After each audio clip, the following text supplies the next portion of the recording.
میں آج ہی اپنے ملک کے حالات دیکھ رہا تھا۔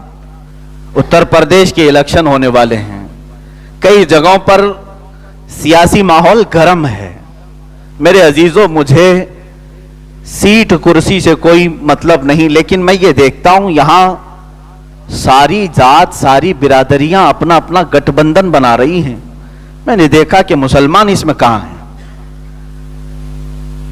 تقریباً یہ وہ اسٹیٹ ہیں جہاں پر دوسری بڑی برادری مسلمانوں کی ہے، دوسری بڑی برادری، اور چھوٹی سی چھوٹی برادریاں جن کا تعلق 3% ہے، 5% ہے، ان کا اپنا ایک لیڈر ہے، اور وہ ساز باز کر رہا ہے بڑی بڑی پارٹیوں کے ساتھ کہ اتنے سیٹ ہمیں دے دو تو ہم تمہارے ساتھ گٹھ بندھن کریں گے۔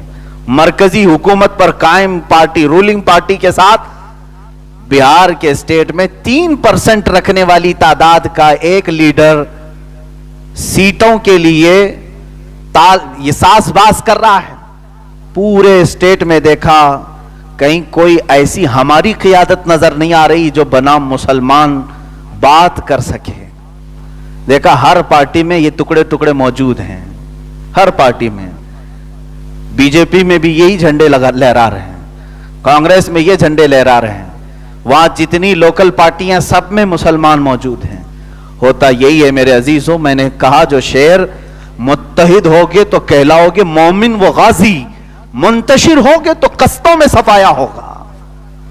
آج ہر کوئی تمہارا استحصال کر رہا ہے، میری یہ باتیں انہیں چبھیں گی، یہ چاہتے ہیں ڈیوائیڈ اینڈ رول، اور اگر میں مسلمانوں کو متحد کرنے کی بات کروں تو کل کا یہ میڈیا مجھے یہ پیش کرے گا یہ بھڑکاؤ بھاشن دینے والا مولانا ہے۔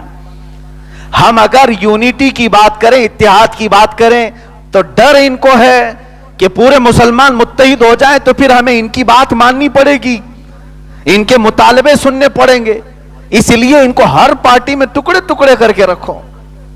عزیزان گرامی وقار، آج ہماری پوزیشن یہ ہے، دلت برادری کا اگر لیڈر اپنے تمام کمیونٹی کو متحد ہونے کی بات کرے تو کہیں گے وہ اپنی کمیونٹی کی بات کر رہا ہے، کوئی مسئلہ نہیں۔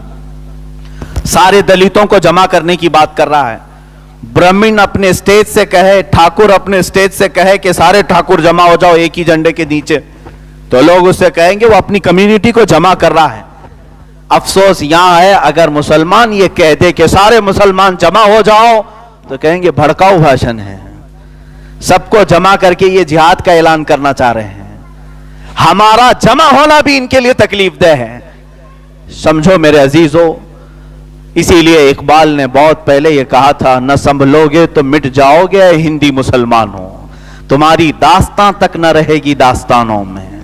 انہوں نے کہا تھا، نہیں تیرا نشیمن قصر سلطانی کے گنبد پر، تو شاہین ہے بسیرا کر پہاڑوں کی چٹانوں میں۔ تم آج چھوٹے سے ٹکڑے پر راضی ہو کر کے چلے جاتے ہو، چھوٹے چھوٹے ٹکڑوں پر، چھوٹے چھوٹے ہڈیوں پر راضی ہو کر کے چلے جاتے ہو، تمہاری یہ حیثیت نہیں۔ اقبال نے کہا تو شاہین ہے بسیرا کر پہاڑوں کی چٹانوں میں۔ میں آج یہ محسوس کرتا ہوں کہ جو دو لفظ ان دو لفظوں سے جن کو تکلیف ہے وہ میں آپ کو دوہرا رہا ہوں۔ عزیزان گرامی، 1920 یا 21 یا اسی اسنا کی بات ہے، 1920-21، جو آج 100 سال کا عرصہ ہونے آ رہا ہے۔ انگریزوں کا ایک بڑا دانشور ہے، اس نے کہا تھا کہ ہم یہ تمام چیزیں ختم کریں گے۔ ایک عالم دین ہے، انہوں نے اس رپورٹ کو نقل کیا ہے، پیش کیا ہے۔ اس کے ساتھ جو ان کی گفتگو ہوئی وہ کہتے ہیں، تم نے تو خلافت ترکی کی یہ سب ختم کیا، جس کو عثمان ایمپائر کہا جاتا ہے، عثمان ایمپائر، یہ ختم کر دیا۔ انہوں نے کہا نہیں، صرف ہمارا مقصد حکومت ختم کرنا، بادشاہ بدلنا نہیں تھا، کوئی دوسرا لیڈر ہم کھڑا کریں گے۔ جب وہ ترکی میں مصطفیٰ کمال بادشاہ کو کھڑا کر رہے تھے تو ان سے پوچھا گیا کہ آپ نے تو بادشاہت کو ختم کر دیا، سلطان جو خلافت عثمانیہ کا تھا اسے ختم کر دیا، جلا وطن کر دیا، پھر دوسرے مسلمان کو ہی بٹھا رہے ہو، کیا فائدہ؟ انہوں نے کہا ہم کو مسئلہ مسلمانوں سے نہیں، ہم بٹھائیں گے کسی مسلمان کو ہی، اس کو جس کے منہ میں ہماری زبان ہوگی. ہمیں جو ٹینشن ہے وہ دو لفظ ہیں, یہ تاریخ سے مٹ جائیں ان کے, اور اسی سے آج تک ہم ہارتے رہے ہیں. کتنے سالوں سے؟ 1300 سال سے ہم ہارتے رہے. یہی دو لفظ ان کے اندر موجود تھے. بڑے پتے کی بات ہے. انہوں نے پوچھا کون سے دو لفظ ہیں؟ کہا ایک خلافت ہے اور دوسرا جہاد ہے. یہ دو ورڈ کو ہم اتنا اسپوائل کر دیں گے, اتنا بھیانک بنا دیں گے, آئندہ کبھی یہ دو ورڈ کوئی بولے گا تو اسے جیل بھیجنے جیسی حالت بنا دیں گے. آج یہی ہے, جہاد کا لفظ استعمال کرو تو یہ کہیں گے آتنکوادی ہے, خلافت کا لفظ استعمال کرو تو یہ کہیں گے یہ بھڑکاؤ ہے, خلافت قائم کرنا چاہ رہا ہے, شریعہ رول قائم کرنا چاہ رہا ہے, یہ پروپیگنڈا پھیلا دیں گے. یہ میرے عزیزوں پچھلے 100 سال سے چل رہا ہے. اور مسلمان کنٹریز جو ہیں, میں تو ہندوستان میں ہوں, یہ سب کا ملک ہے, سارے لوگ یہاں پر ہیں, میں ان مسلمانوں کے ملکوں کی بات کر رہا ہوں, وہاں پر بھی خلافت کی بات کرنے پر مسلمانوں کو جیل میں بھیجا جاتا ہے. ہاں کوئی کر کے دکھا دے. سعودی عرب میں اگر کوئی کہہ دیا کہ خلافت اسلامیہ جیسی تھی ویسے ہونی چاہیے, اسے جیل بھیج دیا جائے گا. نا, بادشاہت چلے گی, ایک ہی خاندان رولنگ کرے گا, دوسرے کا کسی کا حق نہیں ہوگا. جبکہ خلافت ایسی نہیں. اگر خلافت ہونا تھا ایسے ہی, حضور اکرم صلی اللہ تعالی علیہ وسلم اپنی زندگی میں اپنے خاندان والے کو جانشین بنا دیتے. امت کے اوپر چھوڑا, امت نے حضرت ابو بکر صدیق کو چنا. حضرت ابو بکر صدیق کے اس وقت 3 بیٹے موجود تھے. وہ خلیفہ اسلام اپنے بیٹوں کو جانشین بنا دیتا جیسے سجادہ نشین چلتے ہیں.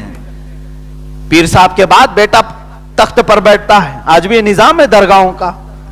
حضرت ابو بکر صدیق کا کوئی بیٹا سجادہ نشین نہیں بنا, بلکہ حضرت عمر فاروق رضی اللہ تعالیٰ عنہ, آپ کے ہاں خلافت آئی. حضرت عمر جب آخری وقت میں تھے, ان کے بیٹے حضرت عبداللہ ابن عمر رضی اللہ تعالیٰ عنہ صحابی رسول ہیں اور جلیل القدر صحابی ہیں, جن سے کثیر حدیثیں مروی ہیں. حضرت عمر فاروق رضی اللہ تعالیٰ عنہ نے 6 صحابہ کو بلایا اور کہا یہ 6 میں سے کسی کو چن لینا, خبردار میرے بیٹے کو خلیفہ نہیں بنانا.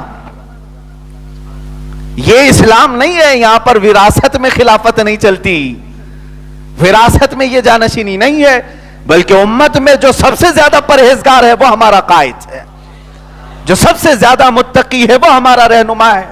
امت نے اسی طرح رکھا.